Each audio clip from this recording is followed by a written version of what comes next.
panelists for this discussion are Dharmendra Mehta, the COO of Ecommerce at Lals Group, Ahmad Shaaban, the Head of Digital Innovation at Brand International, Dharmendra Mohnani, the GM of Ecommerce at Westzone, Lizzy Johnson, the GM at Farmbox, and Hassan Tamimi, the MD at The Little Things. And your moderator, back for his second time on the stage, Hozefa Saylawala, the Director of Sales for Middle East and Africa at Zebra Technologies. Ladies and gentlemen, the floor is yours.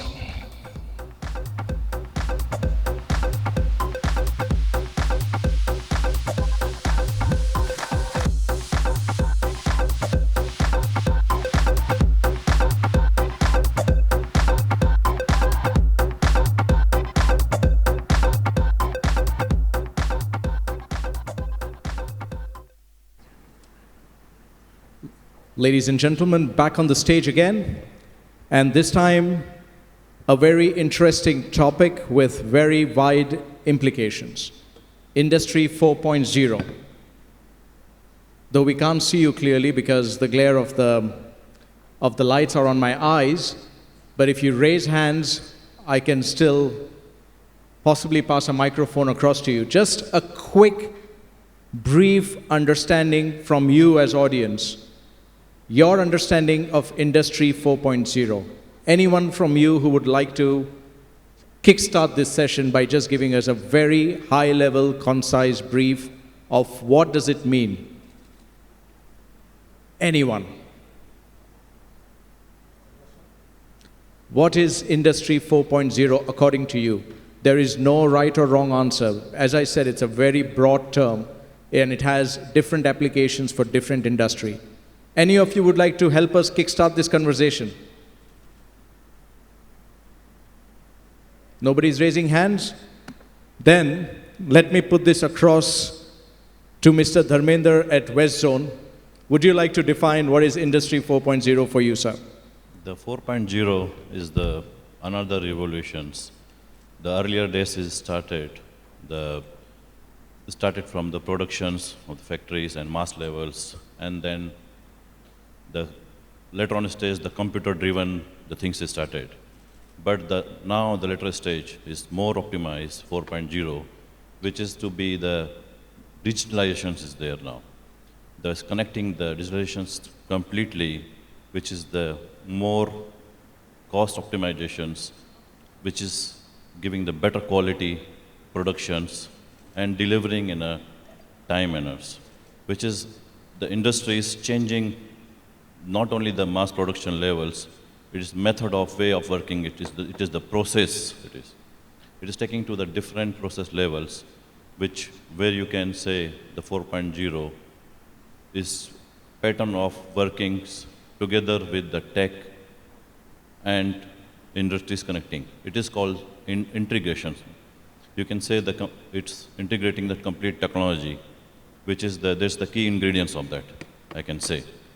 So, as the many things is connecting now, as where people are using AI, we're using the IoT is there. So, this is the bring to the another level of the production level, where the customer looking the durability, cost effectiveness is there, and quality. So, this is the 4.0 industry will change the industries. Thank you very much. I think what Mr. Dharmendra said, if we were to just concise it, what it means is the adoption of technology to give you visibility and traceability to the entire production process in your industry is what Industry 4.0 actually looks like. I would quickly request the panelists to introduce themselves so that you know who is over here and what business they are into. Let's start with you, Mr. Dharmendra. Myself is General Manager of Westzone Supermarket. Westzone is having more than 135 branches here, UAE, operating with the various brands, Westzone, Shopworth, W-Mart Supermarket, Safest Way, is under the leadership of Mr. Naresh Kumar, and we do have the hotel apartments, and then we have the shopping malls around with us. So we do the great business, especially our native business, the grocery. you very much, Mr. Dharmendra. Lizzy? Thank you. My name is Lizzy Johnson. I'm the General Manager at Farmbox.ae. Farmbox is a born and bred e-commerce site, a startup, about 4 years old now. We're in e-commerce, as I said, so fresh fruit, organic vegetables, premium meat, and curated products, pantry products, and we deliver throughout the UAE. My name is Ahmad Shaaban. I am the head of digital innovation at Brands International. We run a series of stores called Brands. We specialize in men's fashion. We provide all sorts of clothing for men's, but our specialty is our suit lineup. And yeah, a pleasure to be here. My name is Hassan. I am the managing director and co-founder of Little Things. We are a collectible, games, novelty, and toys shop in the Middle East. We are pretty much taking care of all the pop culture needs, anime, DC, Marvel, so pretty much all that. Yeah, that's me. Thank you. It's all the cool stuff. Hi, my name is Dharmendra. Another Dharmendra on the panel. I'm from Lals Group. We are basically retailers in the region. We have brands across home and furniture, mother and baby care, and we are also franchises of a lot of retail brands in the region. I head e-commerce. My role is really digitizing all the journeys of each of these brands. Been with the group for about 2 years, and that's when our digitization journey started. It's great to be on the panel. Thank you for having me. Thank you, esteemed panelists. So as you can see, we have a variety of retailers here who will be talking about Industry 4.0, how they see it, and how they have implemented it, or the transformation that they see in their operations around it. So, first question, Hassan, to you, is what are the biggest supply chain challenges that you have faced in the last few years? So with COVID coming in, it was a whole different ballgame, I would say. We had to restructure everything. We had the supply issue of getting products in. We had to shift the whole business from the retail brick and mortar concept to an online concept.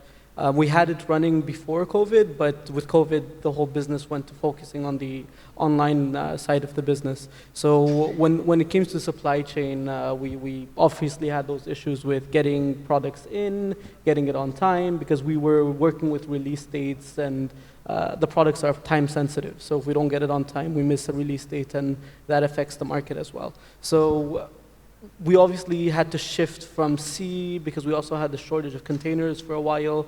We shifted from sea to air, and then back to sea, and then back to air. So that shuffle, monitoring fuel rates, ensuring that we bring it in at an affordable price, that was all something that we had to constantly adapt to.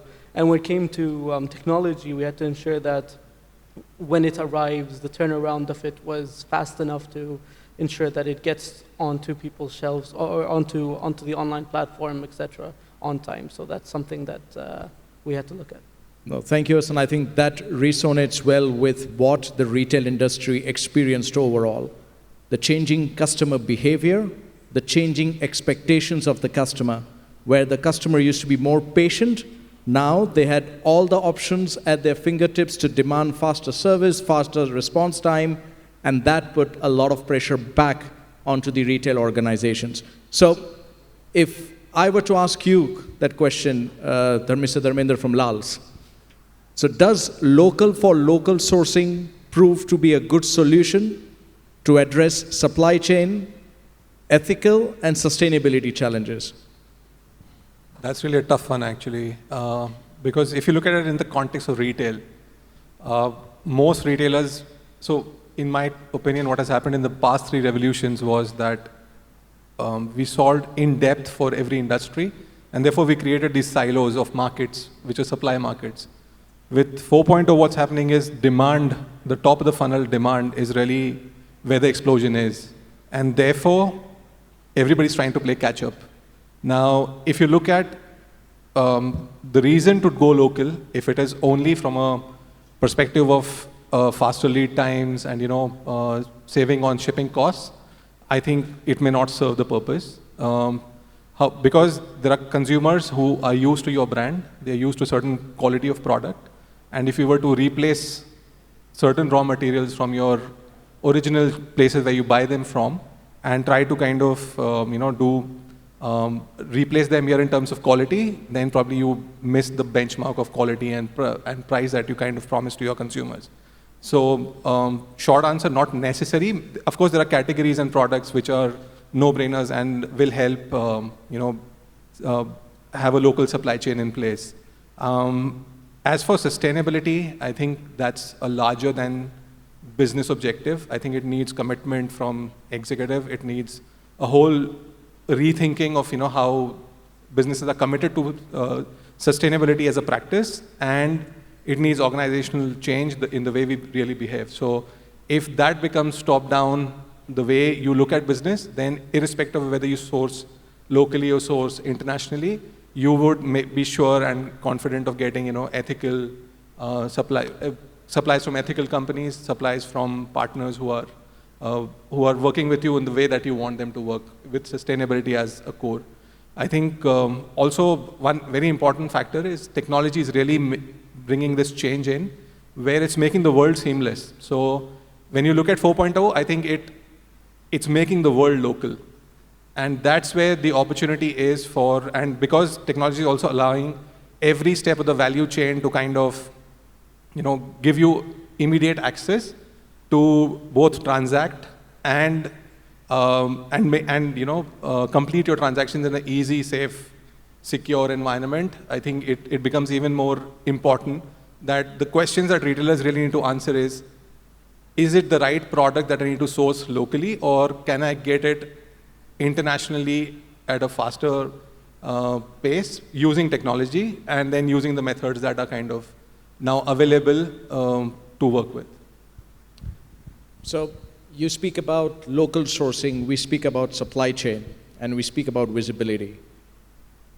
There's another buzzword which is called blockchain, which provides an end-to-end visibility. So if I were to ask this question to you, Ahmad, what role can AI and blockchain play in your retail supply chain ecosystem? Okay, let me approach the question this way just to set things clear. When I look at emerging technology like artificial intelligence and blockchain, it's important to treat those technologies as collective intelligence rather than looking at each sole technology by itself. What we are trying to achieve in our supply chain ecosystems is to build a collective ecosystem with the use of the benefits from those technologies to provide the visibility and transparency and to foster a stronger supply chain logic. Now, the way I think this can be structured, or the way that this can be achieved, is firstly by establishing, or what I like to always align my thing with, is the enterprise architecture practice.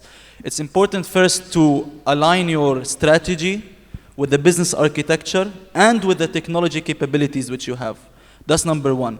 Because for us, when we implement a technology in a business, and when we are trying to tackle the supply chain issue, it's not just about focusing on the business. It's not just about solving the transparency and visibility aspect for the business itself, but rather creating a type of system which enhances the relationships between the supplier, between the business, and between the customer as well. Right? Because we have a lot of issues between those. Right now, for example, we have not reached a stage where we have SKU visibility. We have shipments coming, and we have some information which is provided to us through the track and trace systems. But in a world where blockchain and artificial intelligence technology exists, track and trace is no longer the best option to gain full visibility and transparency on the items. What we need with the existing capability of granular data is to gain what we call as SKU visibility, at least from a business aspect, to ensure that you are fully transparent and fully aware and fully visible about the activities which are taking place in your supply chain. Now, from a supplier's perspective, what we can do in blockchain technology, for example, is something called smart contracts. Instead of relying on the traditional processes of supply chain, we can completely digitize those processes in a sense that we can have binding contracts, which are called smart contracts. We can start transacting. Maybe this is ambitious, but we can start transacting as well in a different way. Why have a middle man, let's say, who is taking fees and taking this processing and lead times to facilitate the payment between party A and party B. No, through a blockchain ledger, you are able to have that contract which safeguards your rights and the supplier rights in one system. You are able to transact on one system. You are able to communicate on the same system and have full visibility on your cycle on that system itself. So it's about treating those technologies as one and combining the capabilities which both technologies offer. Very vast explanation there, and I've picked up a few points. I think track and trace, as you say, is a system of the past. We need to move on with the advancement of technology to drive visibility. You also mentioned that it's a collective responsibility of the supplier, the shipper, and the end user, and then have a visible supply chain to understand that the information is shared in a transparent way. Let us bring that discussion to Liz's business, which is fresh produce, farm to table. Anybody who is into health actually looks at that. I don't want my products to be ripened in the truck while they're being moved from one country to another. How can I get it farm to table in the shortest possible way?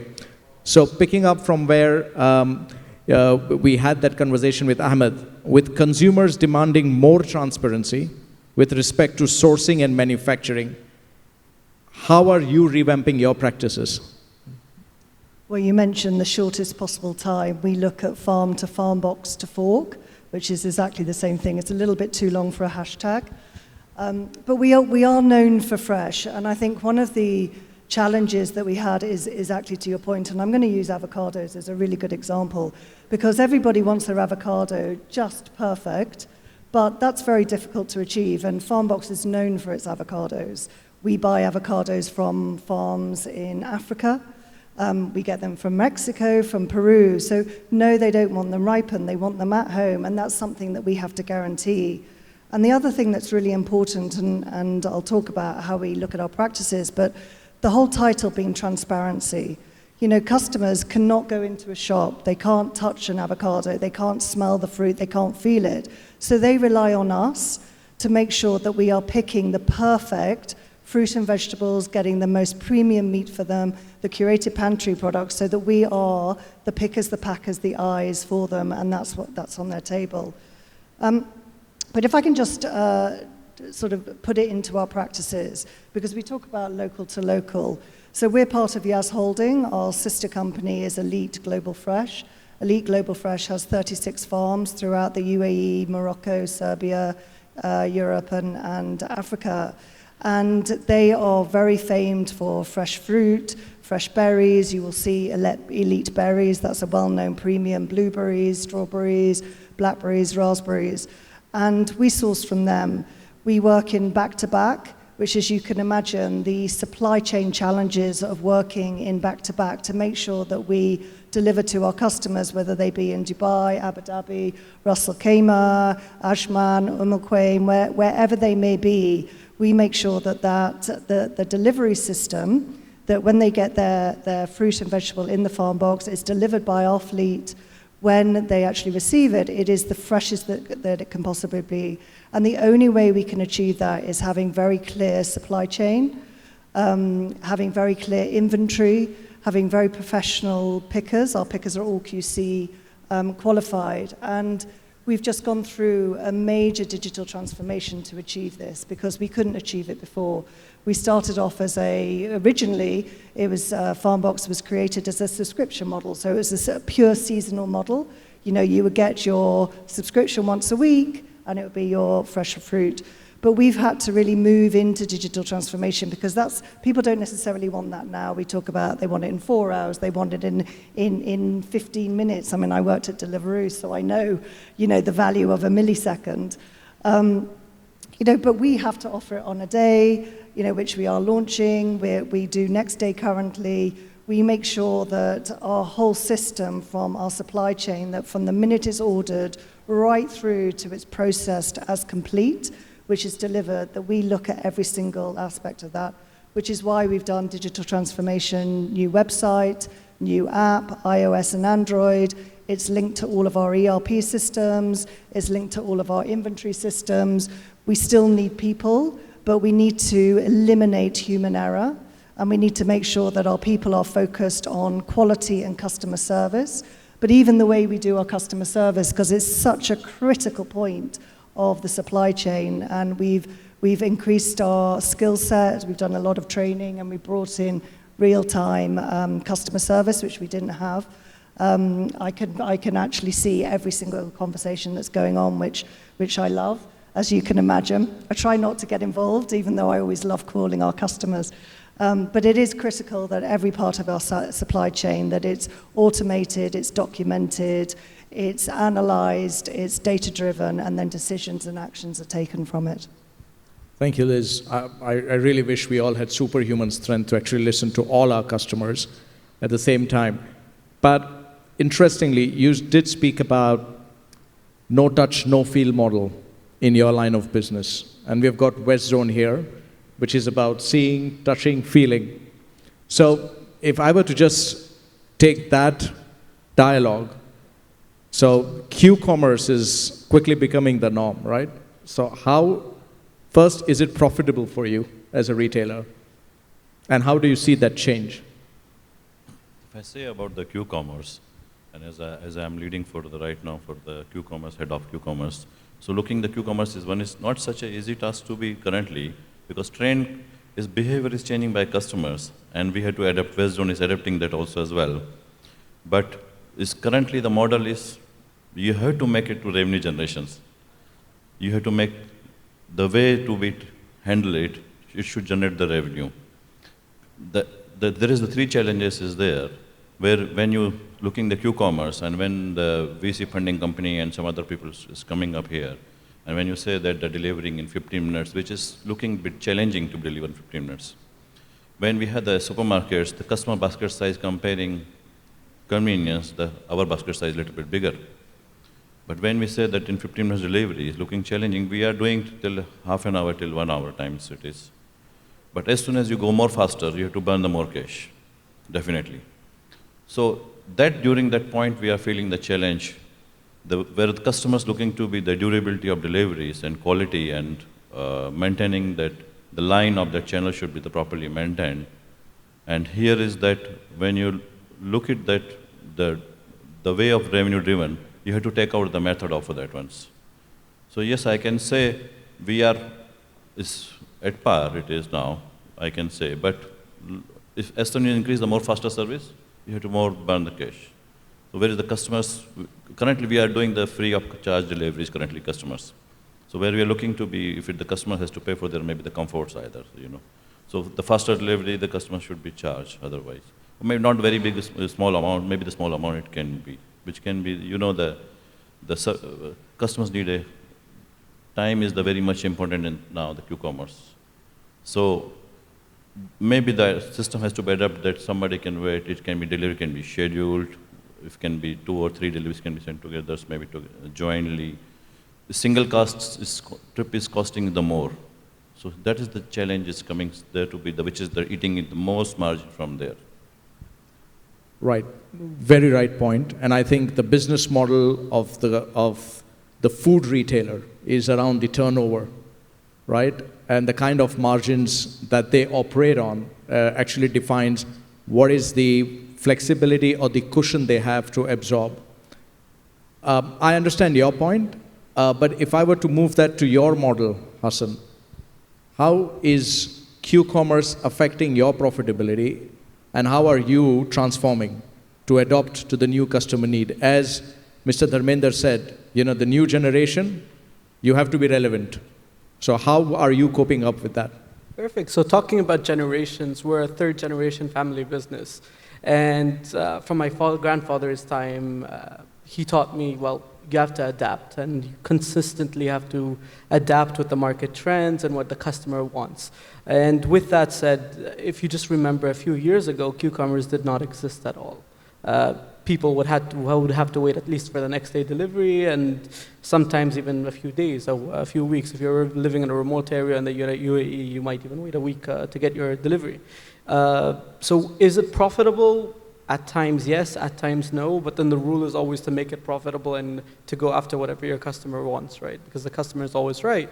And with that said, looking at where e-commerce has gone and where Q-commerce has gone, we've gone a long way, and we're looking at deliveries not only on the same day, but 20 minutes after an order is placed. So there are a number of applications, a number of third parties, and even companies themselves that are offering such a service. And it's very important to adapt with the technology and to grow with the technology. Looking at the whole supply chain and how you can speed things up. Trying to automate the processes is something that's always important in any business. Removing the ability of mistakes and ensuring that automation, using technology, using the best technology out there, like you were showing earlier in your earlier discussion, how to pretty much increase the speed of delivery through scanning and having the proper technology to ensure that you can achieve that. So overall, yes, it's very much important to make it profitable. It is profitable today. Customers are ready to receive it as soon as possible, and usually looking at SLAs and times that we should be turning it around, where we're looking at less than an hour nowadays. Okay, so if you're able to turn it around in less than an hour, you have a delighted customer, is it? So we have spoken about profitability, which is business related, right? What does it cost our business to keep our customers happy?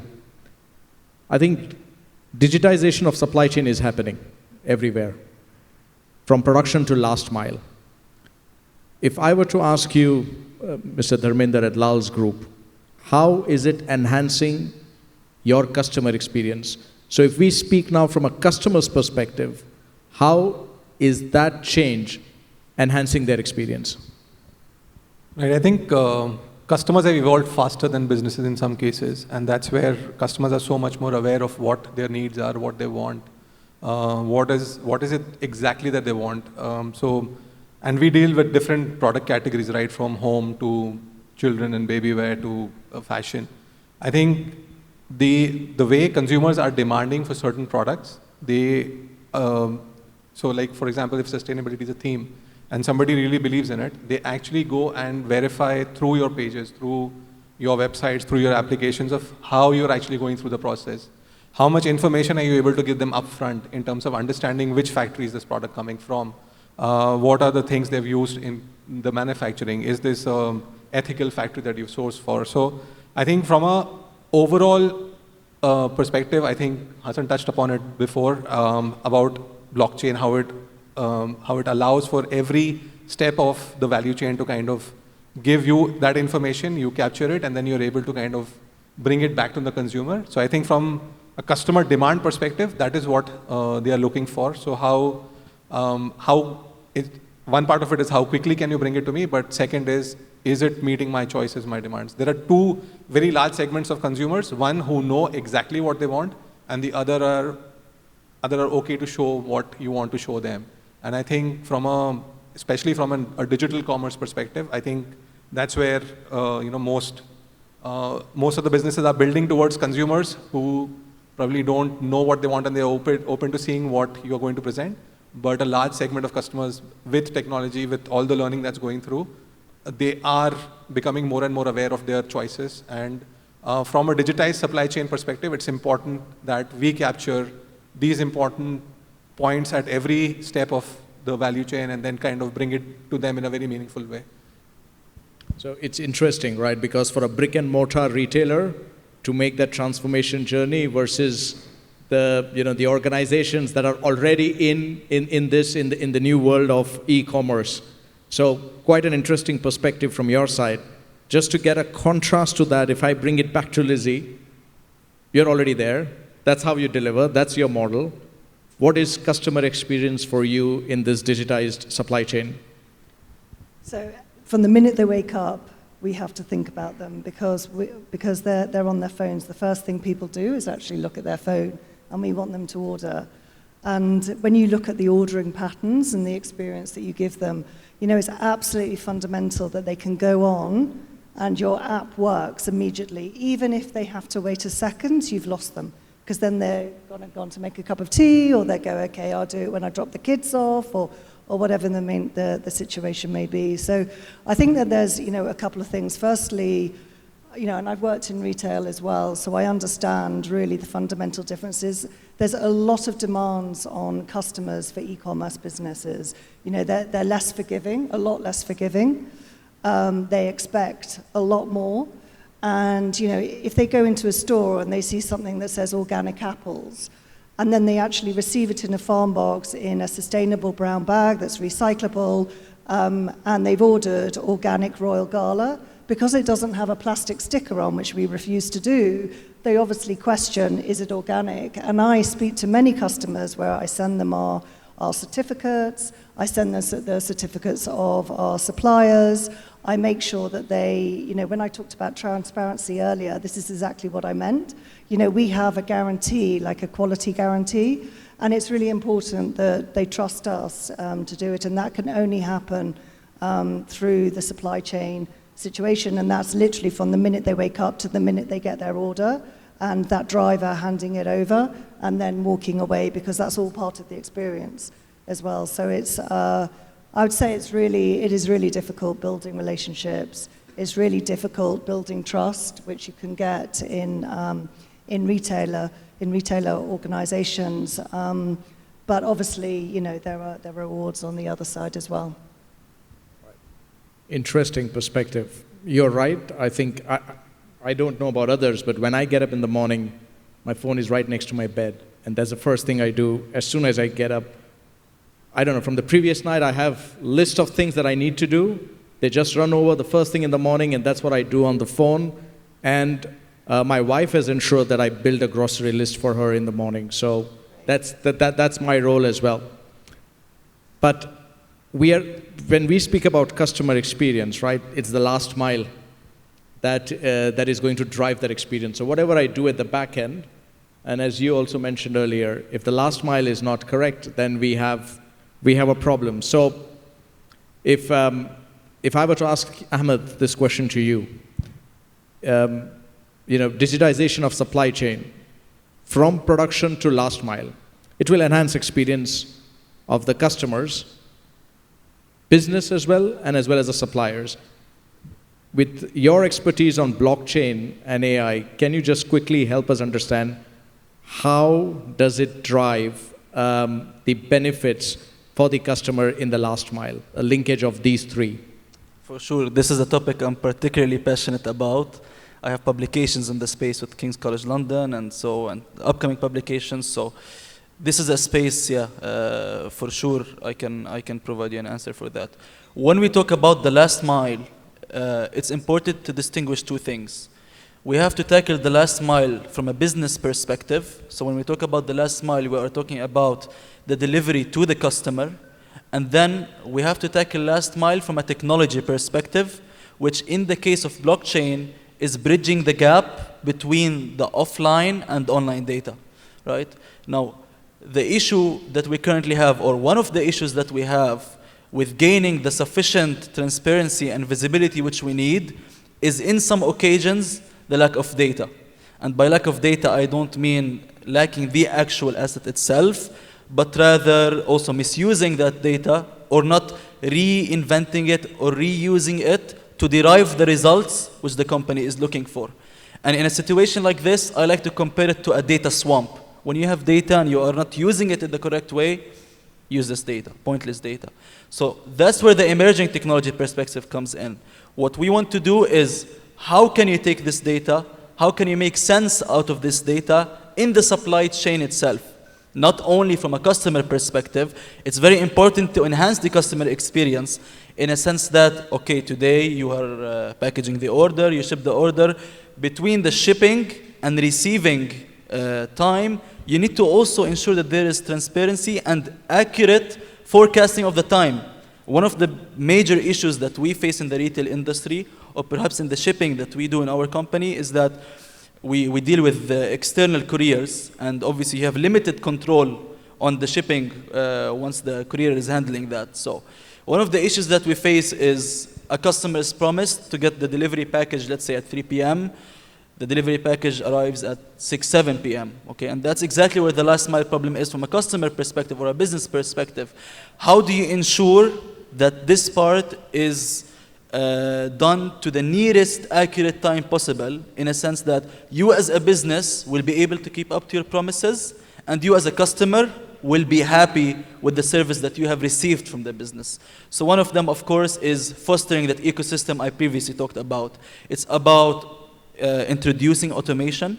By automation, I mean using the advantages of AI, like robotic process automation, automating processes where possible, putting smart contracts in place, putting e-documentation, because supply chain is also full of traditional, conventional documents, which are, in my opinion, impeding the speed of supply chain process, generally speaking.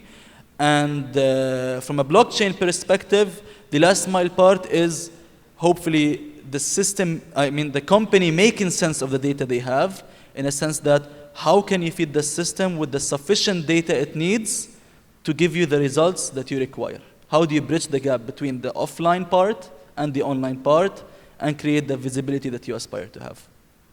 Right, I think you have made a point for data is the new oil, right? And the right utilization of data is important. Today, I think technology at every point is enabling data. So there is a lot of information coming in. It's how you screen that data, how you analyze it, and able to put it back in a format where you're able to monetize it is the conclusion. I would like to thank all of you for your time and for your expert opinion on the subject. Before we take it to the audience, any of you would like to have any concluding remark or anything that you would like to share with the audiences? Just I'd like to say that this is the e-commerce is currently the growing stage, and maybe the another year times the more better result will come up. I can say the last mile and completely the customers' speed and accuracy is very much important in that, actually, the last mile deliveries. So from, if I say the 4.0 industries, from manufacturing to the maintaining the inventory level and completely look at the, as customer level is the increase, so it's affect completely journey of the industries all over till the 4.0 industries, I can say. And tech is playing the bigger role here that. So maybe the budget has to be increased further. The 2021, the people introduced the new budgets, which is the introduced, which was the project which was completing 2 to 3 years, which they complete maybe the 4-month time it is there. But further is required to be enhancement, maybe I can say. So the budget has to be increased during for that facilities to be enhanced that. Of course, the e-commerce is not such a bigger size of the business right now. But we do like to be, say, the customers to shop with us more in offline, actually, because we do make more bigger basket size, of course, from there. But other hand, I can say that we cannot ignore the market also as well. So we have to walk with the market, I can say. But technology is playing the bigger role in this, the route optimizations, to the inventory maintaining, the procurement on the smart way. So this is the one of the major things which is the key players there. So as soon as that budget has to, but as soon as the budget will increase, the people looking the ROI also as well. So the ROI has to be, do the deep penetration in that. It should not be like, especially for us, like we are the traditional businessmen and established company, we do not want to burn the funds just simply in a race. So where we are looking to be, everything should be the worthwhile and effective for our employees, for the community, and revenue generating company also as well. So yes, our strength is that we do have 140 locations. We are serving it from each locations from every corner of that. But of course, it has to be take another levels. And I'm looking at maybe right now the share of market, maybe the 10% share right now or 8%. This may be the coming time, it will come up 25 to 20% share of the e-commerce would be. And tech will play a bigger role. I agree. I think everybody is focusing on the way consumer today is shopping and what consumer is demanding. And we were having a conversation this morning with a couple of other retailers, and the focus was around how do I program myself or structure myself to deliver what the consumer is asking for. To your point, brick and mortar is here to stay. I think it's the omni-channel part, where brick and mortar is becoming a part of the customer journey. Customer has just found different avenues to experience, research, query the product that he wants, and then based on his choice, he decides to take a brick and mortar approach to conclude his purchase, or he concludes his purchase online or any other channel. So 4.0 is a reality, and evolution of technology, or I would say rapid change of technology that happened over the last 2 years in COVID has opened a lot of possibilities. So we all agree in technology sector that before COVID, we had a 5-year, 6-year plan in terms of where we want to go, and each of that plan was pulled forward, expedited, where we wanted to be 6 years from that date. We are already there today. And you're right, that requires us to drive incremental budgets, different calculation techniques to understand how do we quickly tap into this customer demand. Before we conclude, any observations from the member of the audience? Would they like to share or give any suggestions or feedback? My name is Snehal. I would probably not have a suggestion, but I will ask a question if you would answer me. With QCOM, how often does one compromise with the quality? So we see that, yes, the consumer is asking for the product then and there, asking for quick delivery. So how often does one compromise with the quality in getting the product quickly? Anybody? I'm just going to quickly answer that because I think that there are two models here. Farmbox is a brand. I mean, it's a company where we don't go to other retailers and pick from them and then deliver to our customer. That's a Deliveroo model. And through COVID, all of the digital aggregators, which once dealt with restaurants now, I mean, I worked on the launch of Deliveroo Express, you've got Talabat Mart, you've got InstaShop, I mean, you name it. And Farmbox is competing with them just as much as we're, competing with other retailers. I mean, there's only one customer. Customers shop around. So I think, the biggest challenge we have is time and speed, and we will not compromise on quality. And, we could have launched same day a long time ago, but I was not convinced that we would be able to deliver to our customer the good quality that it left the warehouse and actually arrived at their door in that quality without having bikes, because we have chilled vans, because we sell meat, we have milk, and we also blueberries, you've got to keep them at a low level. So we will not compromise on that. Now that is costing us. Obviously, it's a competitive market out there, and our customers, we have a very, very loyal customer base, and we have a lot of new customers coming in, which is important to us, but it is costing us at the moment. So we need to resolve that pretty quickly.